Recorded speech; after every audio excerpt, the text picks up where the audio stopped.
చాలా మంది IAS, IPS అవ్వాలని యూపీఎస్సీకి Yes. ఇయర్స్ కష్టపడుతుంటారు. Yes. అదొకటే కాదు, ఒక నార్మల్ ఇప్పుడు రూరల్ బ్యాక్‌గ్రౌండ్ నుంచి వచ్చి, లేదంటే చాలా బీద ఫ్యామిలీ నుంచి వచ్చి అవును. ఒక గవర్నమెంట్ జాబ్ తెచ్చుకోవాలనేది Yes.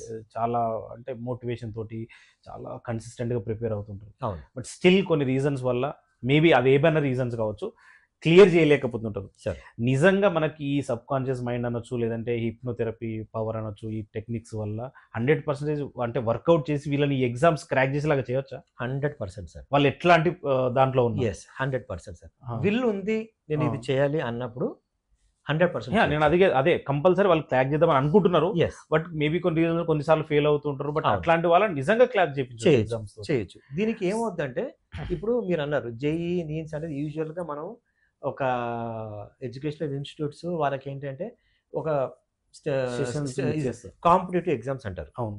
మీరు ఫస్ట్ వర్డ్‌లోనే మీ కాంపిటీటివ్ అనే దాంట్లోనే కాంపిటీషన్ ఉంది. అవును. మీరు ఆల్రెడీ పిల్లవాడిగా నేను కంపీట్ అవ్వాలి. అవును.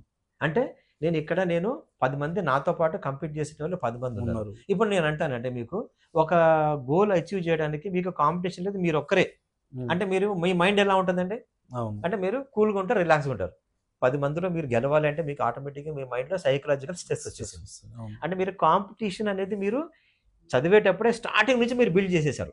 అవును. జేఈఈ మెయిన్ అనేది కాంపిటీటివ్ ఎగ్జామ్స్ క్లియర్ చేయాలి, చాలా టఫ్ ఉంటది, కరెక్షన్ అవును. చాలా టఫ్ ఉంటదని ఇన్ని మనం ఆ వ్యక్తికి స్ట్రెస్ రావడానికి మన కారణాలు దానికి కలిగిన ట్రిగ్గర్స్ అన్నీ మనం క్రియేట్ చేసి పెట్టేస్తున్నాం. అవును. ఇప్పుడు దీన్ని ఇచ్చేసుకొని ఇన్‌స్టిట్యూట్స్ ఏం చేస్తాయి? మేము ఇలాంటి కాంపిటీషన్ ఎగ్జామ్స్‌కైనా మేము ఈజీగా పాస్ చేసే మా మెథడ్స్ అని అంటాం. అవును. ఇది ఓకే. అవును. వాళ్ళ పరంగా వాళ్ళు ఎడ్యుకేషన్ చెప్తున్నారు, వాళ్ళు కోచింగ్ ఇస్తున్నారు, మెథడ్స్ నేర్పిస్తున్నారు.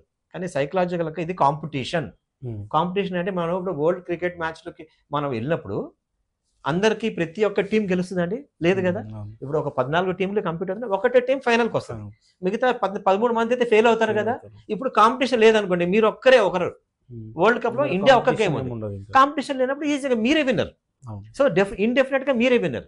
ఇప్పుడు మనం ఏం చేస్తామంటే మనం ఈ ఎగ్జామ్స్‌కి మనం కాంపిటీషన్ అని ఒక ట్యాగ్ పెట్టేసి తెలియకుండానే ఒక సైకలాజికల్ స్ట్రెస్, ఒక సైకలాజికల్ బ్లాక్‌ని మనం క్రియేట్ చేస్తున్నాం అది.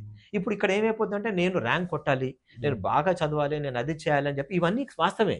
కానీ దీన్ని పర్వాలేదు, నా మైండ్ ఇది చేయగలదు, నేను ఎక్సెల్ చేయగలను, అందరికంటే నాకు ర్యాంక్ రాగొద్దని చెప్పి మనలో మనం సెల్ఫ్ కాన్ఫిడెన్స్, సెల్ఫ్ బూస్టింగ్ మనం చేసుకొని మన మైండ్ సెట్‌ని ఆ విధంగా ట్యూన్ చేసినప్పుడు మన సబ్‌కాన్షియస్ మైండ్‌కి అదే విధంగా హెల్ప్ చేస్తుంది. Okay sir.